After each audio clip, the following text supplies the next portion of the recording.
Por tanto, podemos decir, para definir someramente o hablar un poco sobre el dolor, hablar del dolor sensorial, por un lado, que sería el que informa sobre el lugar e intensidad de la irritación o lesión. ¿Como cuál? Como signo, como señal, como advertencia de lo que le pasa al paciente o al sujeto que lo ha recibido. Como experiencia primaria, que está más bien ligada al sistema reticular. O sea, yo me clavo una espina porque voy por el monte y tropiezo con unos pinchos y recibo un estímulo y lo percibo, recibo la sensación, pasa esa información a través del sistema reticular a mi cerebro y digo, cuidado, que me he pinchado, tengo que sacarme la espina. Pero es simplemente dolor, es simplemente una sensación, no invade todo mi ser. No pasa nada, o me he cortado, me pongo una tibia. En el fondo, ese dolor, que no invade toda la personalidad, es una experiencia primaria y es positiva, absolutamente positiva. Me informa, me advierte, me señala que ponga atención y que dé solución a ese problema. Yo diría, si hiciéramos, aquí hay algún antropólogo, he oído, yo diría, me gustaría hacer una reflexión muy corta sobre, porque a veces he pensado en estas cosas, sobre cómo el ser humano, cuando pasa en la evolución da el salto a la conciencia y empieza a caer en la cuenta de las cosas, como aquel ser humano, pues probablemente en ese inicio el dolor para él era así, un signo, una señal, una advertencia de que algo había pasado, al herirse, al correr detrás de un bicho, al recibir un golpe, etcétera. Pero conforme el hombre se va haciendo más y más consciente, probablemente esa experiencia, que solamente es una sensación, una percepción, un signo, una señal que tiene que cuidar, pues se va convirtiendo, conforme él se da cuenta de que, porque al tener conciencia de que cada vez que le sucede algo así, eso le va llevando a no poder salir a cazar, a no poder moverse, y no poder salir a cazar era no poder comer, y no poder comer era no poder sobrevivir, y que al final le iba a llevar a la muerte. Probablemente el ser humano se fue condicionando, aprendiendo a darle un elemento emocional a su mente consciente y su mente emocional de que aquella sensación, aquella percepción era algo más, y le fue dando una valoración negativa, convirtiéndose en temor, miedo, que le llevaba al sufrimiento y porque le llevaba a la incapacidad y probablemente a la muerte. Entonces estamos hablando de esa valoración nueva del dolor, que sería el sufrimiento, como un condicionamiento probablemente aprendido, en el cual ya dolor no es simple dolor, sino dolor-sufrimiento. Y el sufrimiento sí que no tiene nada de positivo. Y lo sabemos muy bien los que trabajamos en el hospital. Cuando vemos a una persona que está sufriendo continuamente y que no tiene los remedios, o los remedios son temporales, y que el sufrimiento invade su vida, nos conmueve y no sabemos a veces, y los médicos sobre todo se sienten mal porque a veces las soluciones son difíciles, por más que hay muchos medios, y a todos nos aterroriza el sufrimiento como seres humanos. Entonces, como experiencia secundaria, que se expresa emocionalmente, pues de muchas maneras, con gritos, movimientos, inquietud, agitación, expresiones faciales, respuestas automáticas, temores, miedos, Hay pues una modulación, una valoración, una interpretación, pasando de la pura sensación, dolor, signo, señal, advertencia, a la modulación perceptiva al ponerse en marcha la emotividad, la emoción, los sentimientos, es decir, el sistema límbico. Estamos otra vez en lo del principio, el sistema de transducción entre la mente y el cuerpo. Ahí está la clave, la conexión entre mente y cuerpo, a través del sistema límbico, que parece ser donde se conjugan las emociones. ¿Y cómo esto sucede? Pues yo les explico a los pacientes a veces que estas emociones de sufrimiento, el dolor, el miedo, la angustia, la ansiedad, el temor al dolor, pues cada vez que se pone tenso, cada vez que se agita, cada vez que piensa en el dolor, cada vez que está rumiando esas sensaciones, está activando también procesos bioquímicos. Y le hablo, por ejemplo, de la sustancia P, que sabemos que además es verdad que se pone en marcha, y la sustancia P incrementa la sensación del dolor. Así como le hablo también de que desde estados emocionales, como desde la hipnosis, por ejemplo, en que activamos el reencuentro del organismo, la armonía, la calma, sensaciones positivas, podemos activar otras sustancias como son las endorfinas o las encefalinas, que son contrapuestas, que son pacificadoras, que calman, que serenan, que relajan, que armonizan, que sanan incluso, que activan procesos bioquímicos de salud y de sanación, que son capaces, superiores en potencia a la morfina, como para analgesiar y anestesiar, porque muchas veces la palabra la entienden mejor los pacientes, cualquier dolor si se hace de una forma adecuada. Entonces el paciente, que normalmente está muy necesitado de ayuda, acepta perfectamente todas estas explicaciones y ya le has dado un encuadre como para poder trabajar con él con técnicas hipnóticas.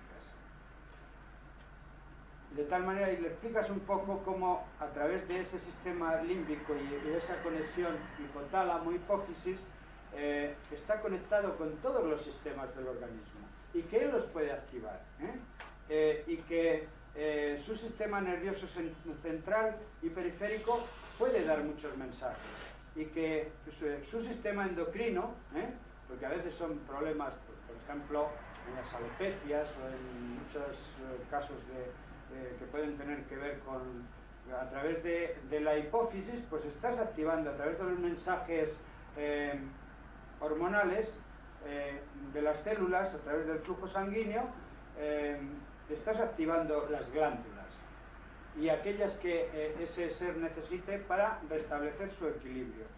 O a través de otras enfermedades, otras patologías, el sistema inmune, a través de los flujos del organismo, estás activando toda la capacidad del organismo para protegerse de los agentes que le puedan agredir, como bacterias, virus, toxinas o otras patologías. Quiere decir que el enfermo está movilizando, aparte de que esto es real, toda su fe en su propio organismo, toda su conciencia, porque hablas a nivel cognitivo, pero después se lo vas a trabajar todo eso a nivel hipnótico. Y desde todos estos sistemas parece que pueden activarse los diferentes mensajes del organismo, residiendo probablemente en los receptores de dichos mensajeros la especificidad de la respuesta del organismo. Hay como una intercomunicación desde el sistema límbico a todos los sistemas, y esos sistemas también informan al sistema límbico, o sea que hay una interconexión global.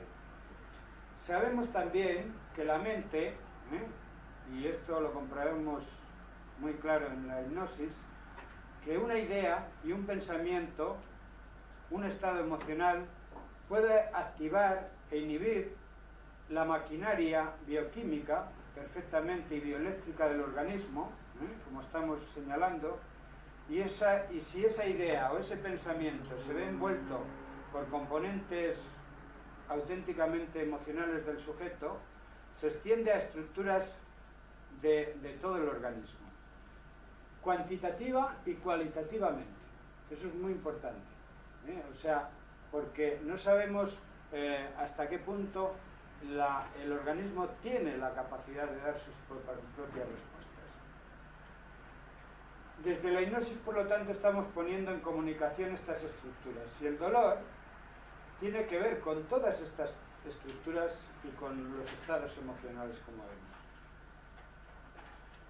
Y tu mente, desde la hipnosis, ¿qué vamos a hacer? Intentar restablecer ese equilibrio, la homeostasis, combatir el dolor. Si tengo un paciente que ese es su problema, yo casi nunca entro directamente al dolor. Como yo, cuando tengo un paciente delante, veo qué le pasa globalmente, qué le sucede, cómo se siente, cuáles son, si los hubiese, sus miedos, temores, conflictos, porque no digamos si son psicosomáticos. Yo jamás entro al síntoma, sino yo procuro hacerme cargo del sujeto, y el síntoma es la apariencia de lo que le pasa, pero lo que le pasa es lo que le pasa de verdad.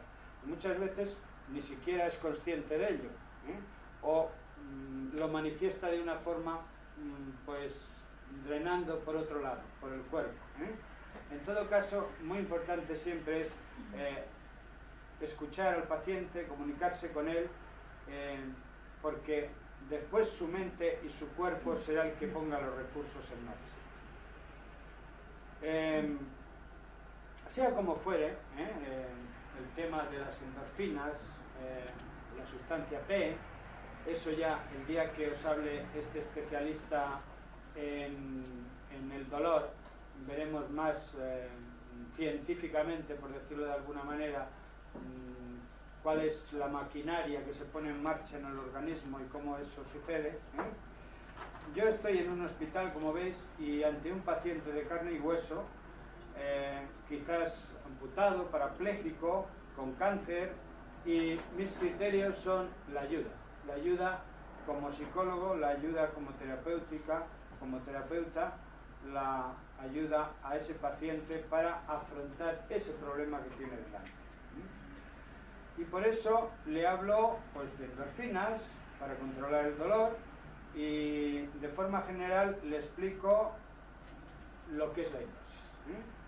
Todo lo que antes hemos dicho de alguna forma, se escucha al paciente, se le informa, él transmite su estado, sus miedos, sobre todo cuando son casos así dramáticos, como veremos algún caso después. Es muy importante que el paciente ya deposite en ti su angustia, sus temores, sus miedos, para poder después todo eso reconvertirlo con otras imágenes positivas. Respecto del dolor, cómo lo vive, cómo lo siente, cuáles son sus características, sus peculiaridades, la intensidad, la duración, la especificidad del dolor. Yo muy frecuentemente, como no tenemos otra medida, pues le pido al sujeto que evalúe el dolor él mismo. Por ejemplo, esta es una plantillita que se suele utilizar, esta u otras, que pone aquí 0, ausencia de dolor, y 10, dolor insoportable. Es como una escala que le pido al sujeto: mira, tú mira cómo sientes tu dolor y me vas a evaluar cuál es tu dolor en este momento. ¿Cómo lo evaluarías? Poniendo esta rayita roja que corre, de 0, ningún dolor, a 10, el máximo de dolor que tú sientas en tu cuerpo. Y el sujeto te evalúa y te dice, pues en el 7, en el 8, en el 2 o en el 10, cuando es la sensación que sientes de un dolor inaguantable que no puedes soportar. Bueno, de esa manera estás evaluando el dolor, subjetivamente. En futuras, si te está señalando el 9 o el 10, Pues vamos a ver qué pasa después cuando él se ha relajado y cuando ha entrado en hipnosis, y cuando practica la hipnosis, muy probablemente, muy frecuentemente, ese dolor se reduce a cero, como veremos en algún caso, en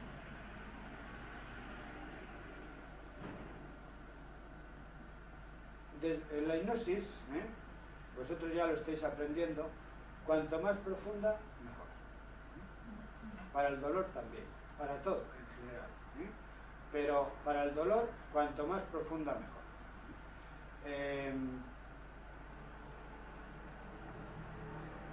Y eso en el dolor está claro, pero en todas las psicoterapias que trabajes con hipnosis, en tanto la mente consciente haya permitido a la mente profunda actuar, y el sujeto esté conectando con sus estructuras profundas, donde probablemente están todas las cosas que resolver, tanto mejor, porque tendrá una línea mucho más directa para resolver los problemas.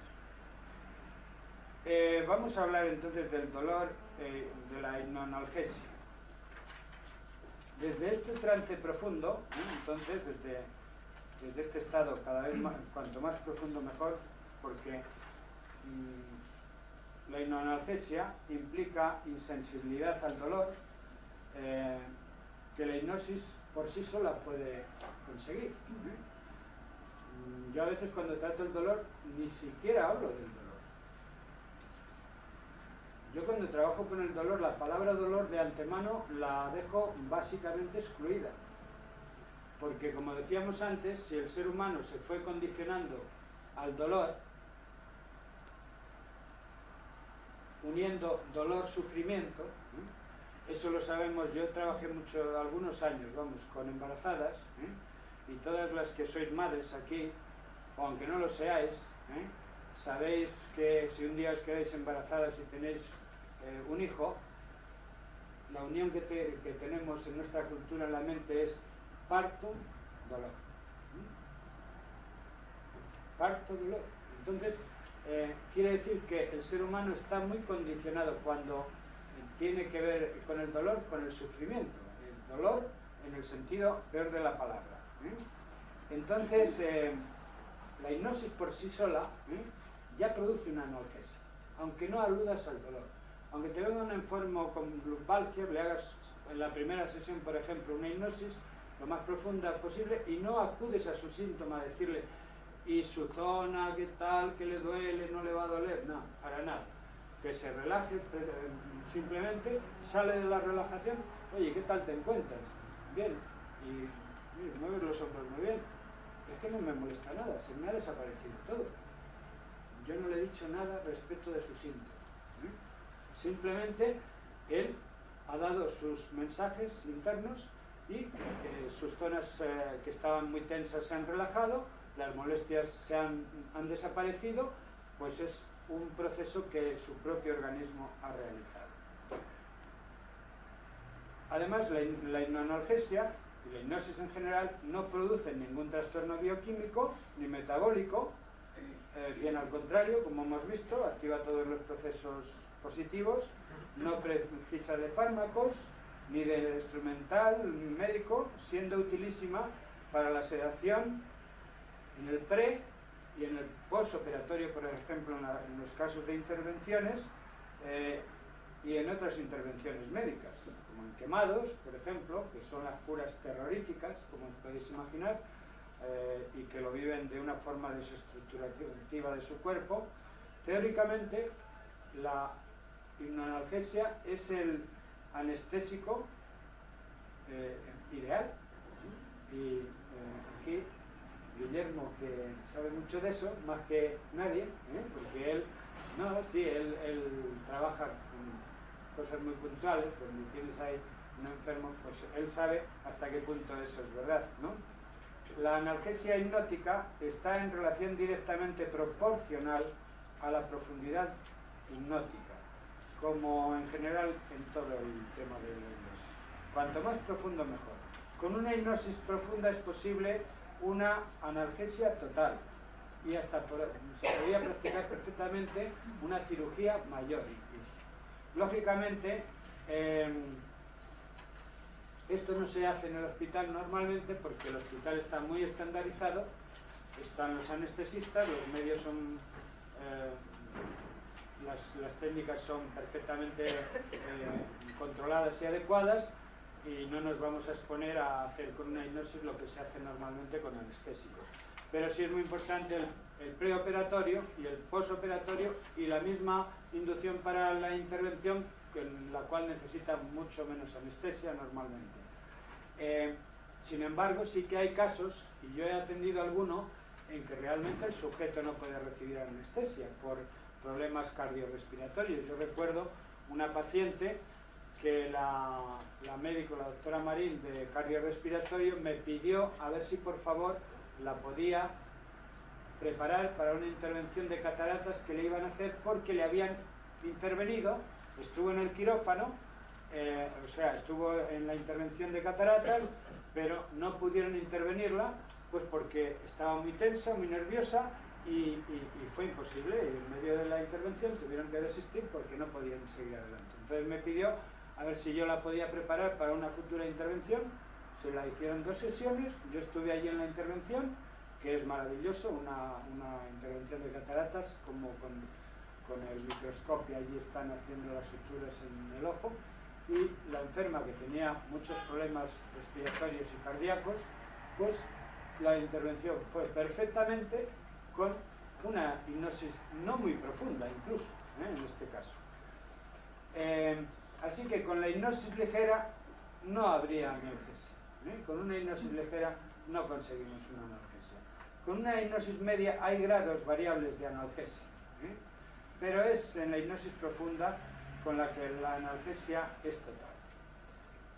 Para ello, lógicamente, hay que comprobar con agujas, etc.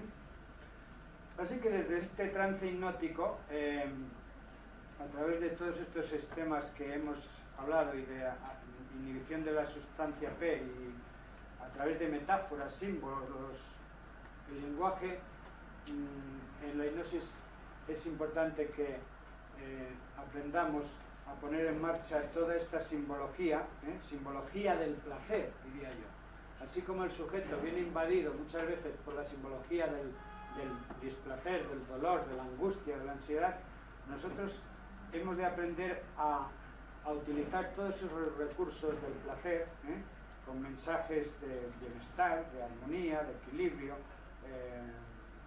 y utilizar después, yo utilizo mucho la simbología de la naturaleza, la luz, que disipa la oscuridad, el agua, que es vida, que es energía, que lo limpia todo, la tierra, que permite que todo germine y crezca, el fuego, etc.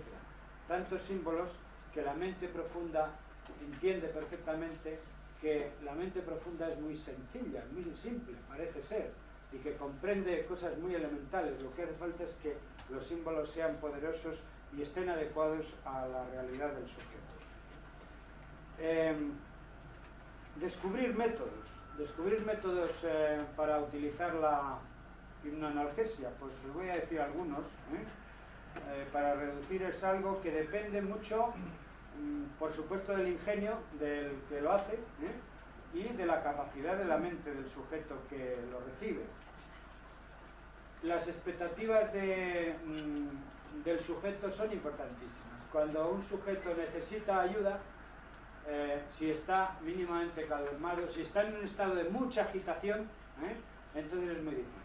Cuando está súper alterado, que no te atiende, es imposible. Yo recuerdo algún caso en el cual, incluso en un caso de una persona, que después, si hay tiempo, os hablaré de ella, que salió de la intervención quirúrgica, todo se había preparado, fue tranquila, tal, pero cuando salió de la intervención quirúrgica y despertó de la anestesia, se puso nerviosísima.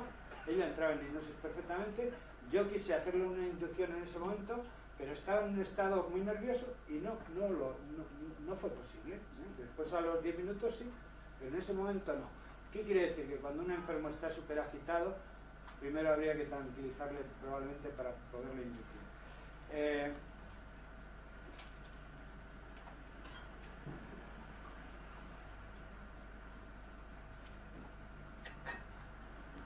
Podemos considerar 3 clases de procedimientos en la relación hipnosis-dolor, en la hipnoanalgesia.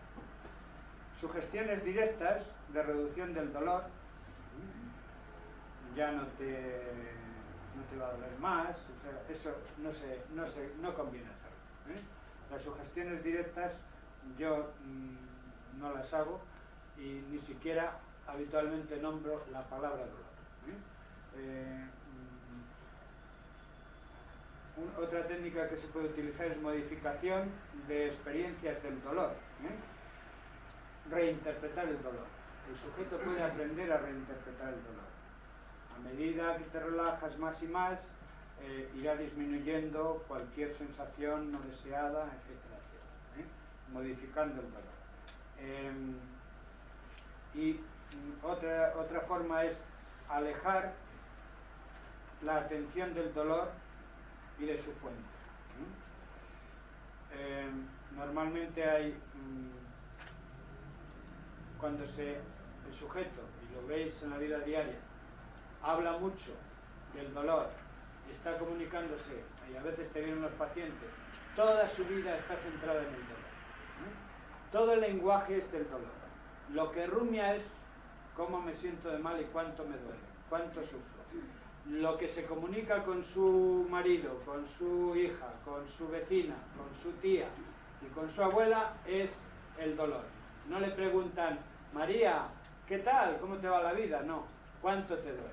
Entonces, lógicamente, toda su vida no hace más que pues esa sustancia P que hemos hablado antes, incrementar la sensación dolorosa hasta hacerse inaguantable.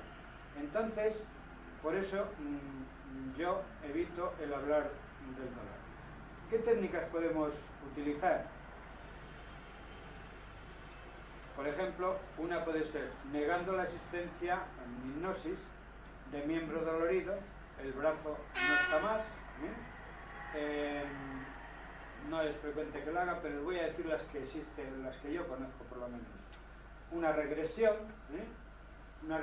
en la cual regresas a una época en que el sujeto no tenía dolor, para activar todas las vivencias positivas de esa época. Pues cuando tenías 16 años o 10 años, estás jugando y vives toda esa energía en la cual no tienes dolor. Transportar esa vivencia a su realidad presente para que, igual que entonces no lo tenías, poder acceder a esa experiencia positiva de entonces, trasladarla al presente. Vivirse libre como un águila que se libera y echa todas esas sensaciones no deseadas fuera. Normalmente yo cuando hablo del dolor hablo de sensaciones no deseadas. Traduzco la palabra dolor en sensaciones no deseadas, en hipnosis. A nivel consciente sí puedo hablar de dolor, cuando estamos a nivel cognitivo. Pero ya en la hipnosis lo traduzco y las sensaciones no deseadas se van, las tiras, lo que sea. El dolor se puede desplazar a una caja negra, a un baúl, a una silla, de tal manera que tú estás sentado ahí y depositas el dolor en otro lugar, a un objeto, tirarlo al río, cogerlo en tu puño y depositarlo ahí todo como una nube negra, y de repente cuando siente tu mente profunda que ya has depositado ahí todo, lo tiras con fuerza a un barranco, etcétera, simbolizando siempre al mar, etcétera. Otro recurso para modificar el dolor puede ser el desplazamiento a una región menor. Imaginaros que al sujeto es la pierna lo que le duele muchísimo porque tiene ahí una lesión y le da muchas sensaciones, invade su vida. Pues puedes buscar de desplazarlo a la uña del meñique, o sea, desplazarlo a una zona y además quitarle entidad. porque a veces es difícil quitar el dolor del todo, e incluso desaconsejable en algunos momentos. Entonces lo transformas, lo modificas, lo desplazas a una región, o convertirlo en una especie de cosquilleo suave pero soportable, o una especie de calor suave que sentirás en una zona de tu cuerpo.